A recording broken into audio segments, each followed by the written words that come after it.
Ladies and gentlemen, today is July 19th, 2018, and this is the Ken Kale Show, where we learn to be better artists. My name is Kienan Lafferty, and I would like to welcome you to another show on going through a good old PSD tour. We're going to be dissecting the latest Mika from the Made of Metal series, PSD, and this is the latest piece that we did with it, and I'm going to be talking about, specifically, we're going to be going all the way back to the sketch, but even going in there and talking about all of the techniques that I've been teaching you over the years. And we're just going to be dissecting that, okay? We're going to be having a lot of fun with that. So let's go ahead and get started. Without further ado, so you can see here, let's go ahead and just get started with breaking this down to the basics. Break it down to the basics. And I'm sure you can guess what the first thing I'm going to do is. If I was critiquing this for my own, I would say, okay, where are the flow lines? What is the actual composition of this piece? And you can see here that there's some very strong flow lines and gesture lines that are moving through this. All of these lines are pointing us back and giving us this feeling of a forward motion. Forward motion. So this feels like Mika is not just standing there with the knife, but rather her hair and everything is like reinforcing the fact that she is either jumping or flying through the air. See these motion lines that are coming from the hair pointing back. This hair is all free and flowing everywhere. And as well as like the bow and the petticoat and all this stuff. Everything is helping to reinforce that this is a character in motion. This is a high intensity, interesting scene. Well, hopefully interesting for you guys to look at. Okay, but it actually goes back even further than that. Let's go ahead and take a quick moment to go to our time lapse of the line art. Because this started out a little bit differently. So you can see here, actually I'm going to slow this down just a bit and full screen this. So you can see, I do break my own rules many times. I tell you guys never to start with a head, never draw off of a head. But in this case, I wanted it to be more of a portrait. In fact, I've been dealing with a lot more portraits and actually liking a lot more portraits lately. And for those, I do like to start with the head because eventually what ends up happening is I'll kind of bring it in and I'll kind of crop it to be a smaller portion of the canvas. And you can get away with so many more things. You can get away with so many more things when you crop the canvas to obscure a lot of the body, okay? So what we were able to do here is we were able to capture the essence of an expression that we wanted to bring in, and this goes into, what are we focusing on? The eyes. We're focusing on the expression, and like, what is this character trying to say to us, okay? And I wanted her to feel like she was like kind of crazy, excited, happy. You know, all of these things can be done by, and in fact, this goes back to one of my earlier tutorials, the 90% eyes theory. It's actually one of my more popular ones. The reason why this eye looks like it's crazy is because so much of the iris is showing. See how we can see the top of the iris and so much of the white of the eye is visible? I'll pick a different color there. So much of the eye is visible because we're able to see the top of the iris and so much of the white of the eye is still visible. This leads us to believe that this is a very intense expression. However, let's go ahead and just paint over this. Watch how the expression changes when I lower down the eyes. I'm going to make sure I got the right brush selected. So look at this. Watch as I change the eyes. This is just by lowering the eyelids. Okay, and then I kind of paint this away. Now all of a sudden our expression has changed. And it's not as crazy. It's not as intense. It still has its own unique flavor to it, but see how it completely changes just by widening and opening the eyelids. This is 90% eyes theory, okay? I heard some people argue about this, but I still stand firm with my theory that 90% of your expression is in the eyes, okay? And I just proved it to you. Okay, next up, let's go ahead and talk about line art. Let's go ahead and take a step back in time to line art. And you can see here that this is where my line art eventually went. And this is where I like to talk about, again, moving in the camera. If you feel like you're having issues with getting the entire body of a character looking proper, there's nothing wrong with just focusing on, just portraits. There's nothing wrong with just focusing on faces. And notice how, yeah, the canvas ends right here.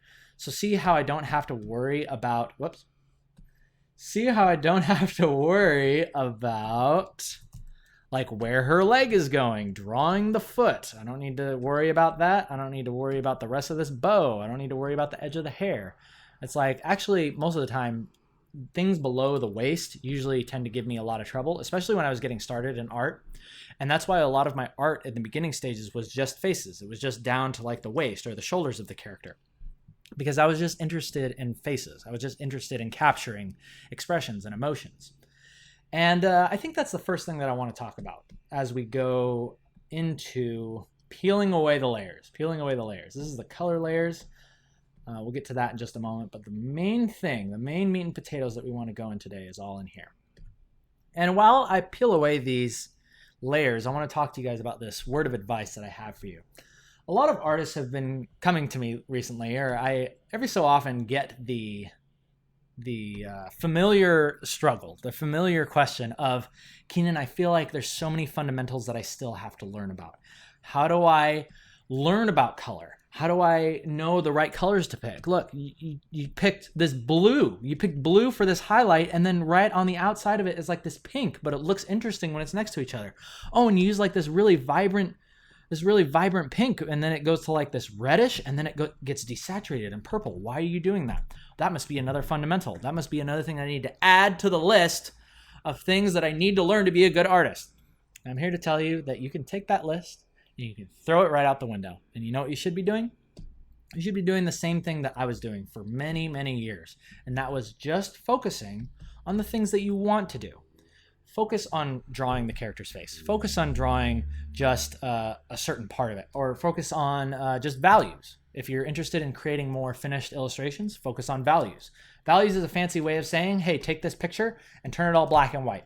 Do you see how once I add, oh, by the way, that's this layer on the top if you're looking at the PSD right now, if you're following along real time. That's just turning on this layer. But do you notice how when I turn all black and white, it still is a striking image. It still is interesting to look at. It's still very clear. It's still very, very clear. This is something that I would highly urge all of you to get into, is stop worrying so much about picking the right colors. Stop worrying about color theory. The first thing that you have to be doing is making sure that your values and the clarity of your piece is coming through even in this stage, because basically all this layer is doing is it's taking the values or the brightness of those colors and just translating it back to black and white. But notice how you don't lose it. You don't lose the feeling of the piece. Values are a very important thing to do. But again, I didn't even worry about that stuff until I was well into my career. I was working at Riot Games. By the time I was working at Riot Games, I still didn't have a good grasp on thumbnails. I didn't have a good grasp on values.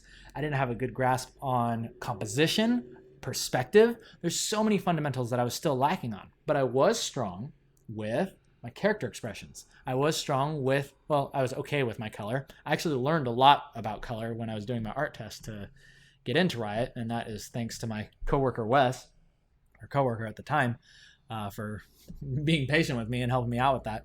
But anyway, I feel like I'm blabbing. Let's go ahead and start peeling away these layers. But yeah, make sure you're focusing on what you want to do. And hopefully dissecting this with me today, we'll go through all of the different stages of creating this, and you can find different fundamentals that will resonate with you. So let's go ahead and get started. So the first thing up here, this first layer, is going to be our shine layer. The shine layer is actually quite easy to do. This is actually something that I talked about last week, creating shiny surfaces with the Octoline, or Octoling, the lean Octoling. And what we did was we talked about just creating shiny surfaces in this case. But there's another thing that you can do to make things look even brighter. And I'll go ahead and do a quick little demonstration of that. And that is creating the actual, I guess you would call it like a lens flare, or something that's actually bending and creating this starry shape. And this is the way that I do it. I create a new layer and I'll select, well, in this case, I'll select like this bright blue, and then make sure that you have a soft brush selected. So it'll look something like this. Another thing that helps is to set the layer property to hard light. And then what I'll ask that you do is just draw an X. Draw an X like this. Like that. It's that simple. And then what you'll inevitably run into is like, oh, Keenan, but the edge looks weird. You can see that it's just a soft round brush by the edge there. Well, I have a solution for that too. Take the soft brush for your eraser and erase the edge. See, look at that. See, this edge looks crappy. Just erase it away. Erase it away. And there you go. That's how you do a shine, a little starry shine. Very, very good. So that was the first start of it. Let's go ahead and take that away. Let's go ahead and move back to, this is the text layer. I'm not going to go too much into the typography of this. The Japanese reads yabe mata ai. Oh crap! I totally forget how to read this. Ai aiska kita. Mata aiska kita. I think that's what it says. And it translates to, oh crap, she's back. Okay. And my friend Jordan, who lived in Japan for 2 years, is very fluent in Japanese, always helps me out with these things. But that is the typography there. Taking this away, this is that piece I was talking about. This is the value that sits behind the character to create depth. Do you notice how once I take that away, all of a sudden the character feels like it's like a sticker. It's stuck on the background. There's no definition. And nobody knows exactly why this happens. Now, I'm sure there's a logical explanation for why that makes the piece feel like it has depth. But yeah, see how all the edges, they just feel like it's a sticker stuck on the back. But as soon as you add in that piece, it automatically feels like there's atmosphere. It feels like there's another object behind her. And the way that you do this, the way that you make this feel this way, or the way that you can best make this or get this illusion, is you want the color of your shape to be a similar color to the background. See how they're both purples? If I change this to a different color, it's going to look out of place. See how if I make it like orange or something, see, like anything in that purple range, it feels right. But like as soon as I make it green or any of that stuff, it's kind of going back to that flat feeling. So yeah, have it be the same color but a different value, and that will give you a good depth, an extra push in your depth. And it just looks snazzy, so just do it. Okay, oh, this is awesome. Look at that eye moving around. Now you might ask, Keenan, why does the eye move? And that's because I finished this piece and I was super excited to post it on social media and get all of your nice comments, right? As a good artist should.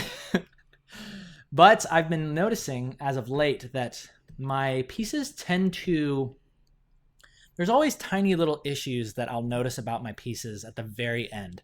Like I'll get excited about a piece and post it up, but then the next day I'll go back and I'll look at it and be like, that eye looks sort of off. The eye looks like it's like getting sucked to the side of the face too much. It looks not realistic, or it looks, I mean, obviously it's not realistic, but it looks weird.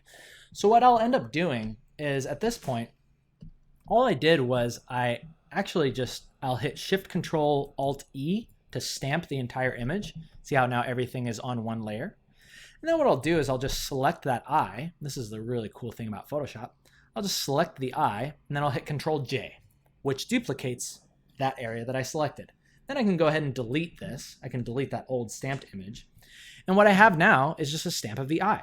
See that? Now I can move that around with the arrow keys. I can hold down the arrow keys to move it around. So I can push it there and be like, okay, that looks a little bit too close, maybe a little bit there. And then I can turn it on and off to kind of compare back and forth. And then eventually I got to the point where I liked it. I was like, that looks properly spaced to be an anime character, yet not too far apart that she looks deformed. And I was very happy about that. So let's go ahead and take that away. Now we're getting into what I like to call overpaints. Yay! Overpaints are a very delicate process because it's basically where I go in there and I start refining a lot of the shapes. In fact, a lot of the OPs, this is grouping all of the overpaints together. You can see this was my line art before. This was the face before. And then you can see what the overpaints do. I even like shrunk down the mouth as well. I did that by stamping everything and shrinking it down. But you can see the overpaints add a lot to the piece. They add a lot of definition. They help refine and clean up a lot of edges. And just in general, it gives your piece a much more finished look without having to worry about having clean line art, which is one of my least favorite things to do. But let's go ahead and discuss overpaints. I'm going to demonstrate what I do in overpainting. But actually, before we get into overpaints, there's another really important thing that we need to talk about, and that is line coloring. So this layer right down here, aptly named color, if you turn it off, you can see that all of the lines become black. They become very, very dark and comic looking. And the color on top of it allows it to soften. This is most notable in places like the blush on the nose, as well as the hair and the eyes. See, when I turn this off, the blush on the nose now looks like a scrape of mud. It looks like dirty. It looks muddy, okay? And that is what you want to avoid. You want to avoid muddy colors. Muddy colors happen when you have things that are just, they go together, like two things come together and they don't look right. And the best case of muddy colors is oftentimes black lines on skin, right? Black, dark comic book lines on what is supposed to be living, breathing skin. And the best way to do that is to color your lines. Now, the way that you do this is you want to make sure that you have, first of all, your clean line art layer. And this is another tutorial that I've talked about, which is Lines with Life. You can go and check that one out as well. But in general, you have clean line art layer, or once you have clean line art, you create a new layer above it, and then you can basically lay down any colors that you wish. You can see here the actual colors that I chose. And when you unclip it, right, the clipping mask is what happens when you hold Alt and click between these two layers. And that basically sets the color to only affect what's behind it. In this case, it's the lines. So once you have colored lines, now you're ready to get in there and start doing some overpaints. And here's what I do with overpaints. I grab my trusty rusty chalk brush for both my paint and my eraser. And I'll get in there and I'll start saying, okay, let's really start defining this nose. Let's define what this actual shape is. So I'll get in there and I'll do this. Something as simple as that is a good example of overpainting. See how that now becomes an interesting shape? Let's go ahead and refine this mouth. See how there's all this like nastiness in there? Like, let's really define what the edges are. I think that's really what I'm trying to get at here, is that overpainting really has to do with just line cleanup. See how this pink kind of sticks out off the edge there? Maybe I like a little bit of that in there. I don't want to paint it all away, but I'll just kind of do that. Let's add some more pink into the upper lip there. Let's go ahead and paint away these lines in the teeth. And let's get ourselves some nice clean looking edges. And that is the basis of all of my overpaints. That's all I do when I overpaint, is I define and refine my edges. So that way there's none of this stuff. See how there's like a lot of like artifacts? I call this artifacts, when there's like edges and like remnants of my old sketch in areas where I don't want it to be seen, specifically in the face. The face is one of the biggest areas that I focus a lot of my overpainting on. But see, you can see now, just going back and forth, see how that really defines and really cleans up a lot of your edges. And when you do that to the entire piece, it looks like this. It looks like that. So let's go ahead and continue. We got to go deeper. We got to go deeper, people. We're going behind the lines. Actually, I guess we're not going much further, because behind the lines, we just have all the colors. And now you can see how scary this looks without the lines to make up for the rest of it. Normally, I actually like to separate out all of these colors to different, like based on their material. So like in this case, the hair would be on its different layer. The clothes and the whites would be on different color or different layers. But in this case, I was just kind of in a flow state, and I was like, I feel like I know what colors I want to go on this. I'm just going to go for it. And I put all of the colors on one layer. And then I let the lines kind of sit there. Oftentimes what I do is I have the lines, and this is exactly how I'll color it. So I'll go in there. Oh, another thing that's really important is I chose the background color before I started coloring, okay? I cannot stress this enough. This was a big part in making this piece look good, okay? Because you'll see here, like, look at the skin. But further in, do you notice how there's this very subtle kind of purple that shines through? And what this does is it helps to unify the entire piece. Helps to unify by creating a background color or choosing a background color and then coloring on top of it. It will automatically unify all the colors that go on top of it. And let me do that by actually demonstrating it. So here's what I do. So I'll start laying in colors, but then naturally as I press lighter, I'll start to just kind of pick up the purple that's behind it. And in this case, I might not want to paint the entire face. Maybe I'll get to this point, I'll be like, hey, that looks nice. That looks like a good start. Maybe I'll add in a little bit more redness for a little bit more pigment on the skin. And I'll just kind of start laying that stuff in. But see how I'm just like missing areas? I'm missing edges with purple, but see how it doesn't look out of place? Because it's picking up or it's unifying with the color of the ambience behind it, the ambience around it. In fact, this can easily be changed to any other color. Let's say that our background was like this peach, or rather, let's say it was green. See how even allowing the skin to mix with that green automatically creates an interesting color palette? This is another thing that I would highly recommend to you guys wanting to make interesting color palettes, interesting color variations. Okay, but let's continue. let's start adding in some pinks. Oh, and also notice the color that I chose for the background. It's not straight up like neon green. I think another thing that really helps with this is allowing the background to be semi-desaturated. Allow it to be sort of in the middle here. You don't want to go all the way up and to the right. Allow it to be somewhere in the middle. And what that's going to allow you to do is it's going to allow your colors, your subsequent colors that you choose, to be very vibrant. So let's say that we wanted the hair to be very, very vibrant. Let's go ahead and go all the way up and to the left for the hair. Let's see what happens. So now you're able to press lightly to get a color like this, right? We'll get a color like this, which is interesting. But then you can also add in areas of high saturation. And we like that. Might look good right there. And then let's go ahead and add in some brighter colors like this for the hair band. That looks oh so nice. Looks pretty cool. And see how you're already getting a color palette that feels very cohesive. And now going to the shines. The shines I did like this. I actually chose a color that was very off from the pink of Mika's hair. And in this case, I opted for a very bright, in this case, I'll do bright green just to kind of show what's happening. So I'll do something like this. I'll lay in an area like that, and I'll just kind of lay in some easy little highlights. And it's important that you keep these small because these are supposed to be speculars. Speculars are areas of high intensity light that is being reflected right back at you.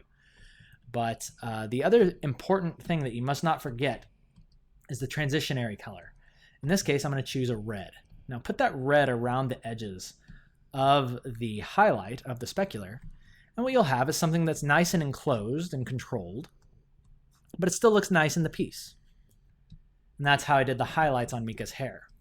See how we're already getting an interesting color palette? Here's another thing that I will say is that whatever your ambient color is for the background, make sure that that is the actual color of the white parts of the character. In this case, the teeth and the eyes. You wouldn't go in there and paint them straight white because there's not any like straight white light necessarily. There might be a white light like shining on them, but what's going to make it more interesting to look at is actually if you paint the white areas. I know this is going to sound weird, but paint the white areas of your character green. Allow it to be more green. And you can kind of diverge from this a little bit. You can make it a little bit brighter, maybe step into the yellowish territory, but never go straight all the way to white because oftentimes that never happens.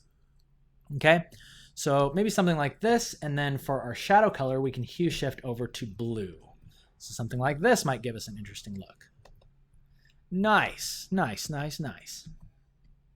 And then I want to go ahead and illustrate some of the darker parts of this piece as well, just to really drive this point home as to what we're trying to get at. Okay, let's go ahead and paint this leg. Looks good. Let's go ahead and paint in some of these darker portions. Now, in terms of color theory, this is a good chance for you to say, okay, well, I want something that will contrast, but maybe fit along with the greens in the background. So this is a good time where I might just make another layer, a separate layer, and I'll start just laying in color like this. And I'm pressing light in areas, again, to allow the color that I chose to mix with the background. And I'm asking myself while I'm doing this, is this a pleasing mixture? See how also, did you pick up what I just did there? See how I paint like a base layer and then I'll go back through and paint the edges, and look at that. It automatically makes like a shiny stocking. It automatically makes a shiny stocking texture. Isn't that awesome? Everybody should be doing that. Do it. Do it. Go out there and do it. Okay, so there we go. We've got some dark parts of our costume now painted. And what's really cool, because we put this on its own layer, is we can go in there and hit Control U and we can adjust the hues. We can adjust the hues. Be like, oh, wow, maybe purple looks really nice next to the screen. Maybe like a red works really well next to the screen. And this is a good chance for you to start messing around with your color theories. Color theory is a great, this is a really good way to get started with color theory, because half the time I don't really know what I'm doing. I just kind of pick colors and I'm asking myself if it looks right or if it looks good. That, and in general, the knowledge that we now have of how to create vivid colors by allowing certain other areas of your piece to be desaturated. In fact, here's another thing that you can do to make these pinks of the hair really pop out. Here's what I would ask that you do. You're going to take this red and you're going to darken it and desaturate it. You're going to desaturate it all the way down to here. Maybe push it towards purple. And use that for the darker parts. Use this for the darker parts of your hair. And what's going to happen is it's going to make the bright parts, or these pink parts of the hair, just absolutely pop off. See how now that makes the pink of the hair look really super duper vibrant? There we go. And I'm blending it too. Blending actually helps a lot. So blend it back to those desaturated grays. Blend it back to those desaturated grays. In fact, let's have it go really gray up here. Let's have it go really gray where it's interacting with like the greens. And there you have it, ladies and gentlemen. There you have it. Some nice, cool, vibrant colors. And the reason why that looks good, again, is because we have the contrast. We have the contrast of looking at the rest of the piece, at the rest of the hair, and we're seeing desaturation. Seeing desaturation. See, we're way over here, and then here, we're all the way up into the left. That's how you make interesting color palettes, ladies and gentlemen. Hope that helped you out. Let's go ahead and continue coloring this. This is actually pretty fun. This will be cool to have an alternate color scheme for you guys to download on Patreon after this. For those of you who have downloaded this on Patreon and are following along, I really appreciate that. Really, really appreciate that. Okay, let's go ahead and color in the rest of this. And there you have it, ladies and gentlemen. We have an interesting piece. An interesting piece. Digging that. Or this is the beginnings of an interesting piece. Beginnings of an interesting piece. And that is how I would get started. That is exactly how I would get started on this. Might add in some of these lighter parts. I actually added in some hot speculars on the costume as well. And again, I would surround that with something maybe like this. But yeah, just experimenting with color. I'm just picking this color on the fly and just kind of throwing it against the wall, for lack of a better term. Throwing it against the wall and seeing if it sticks, right? Sometimes it does. You're like, oh, I just like that. I like the feeling that that's giving me. And that's a good feeling to follow. Very, very good feeling to follow.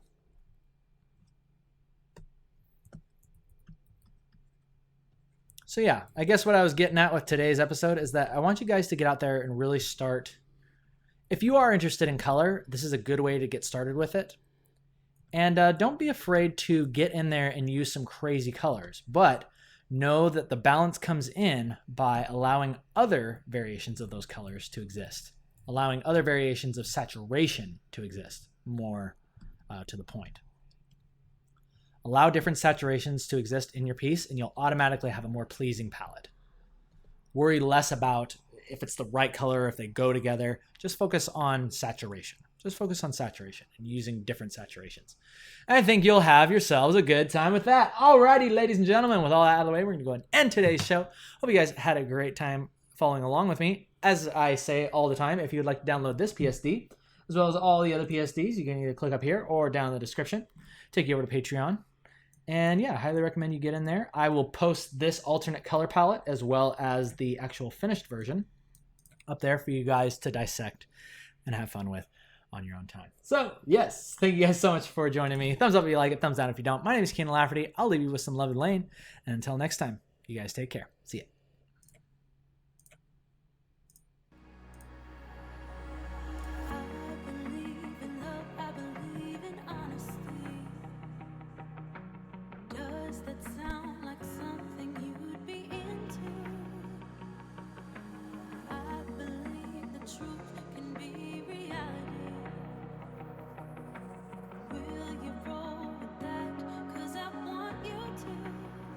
Wait.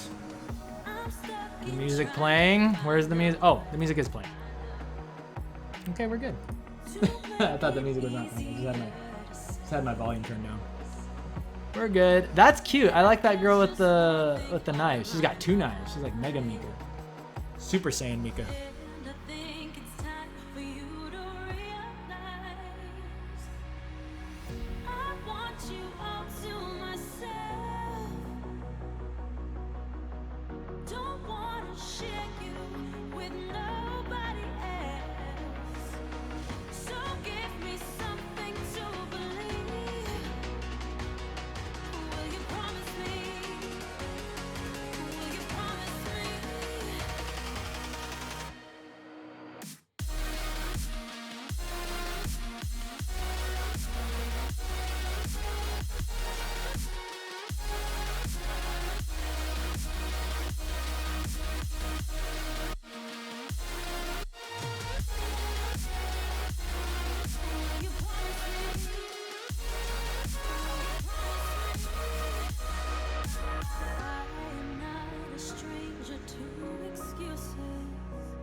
Great stuff as always, guys and ladies.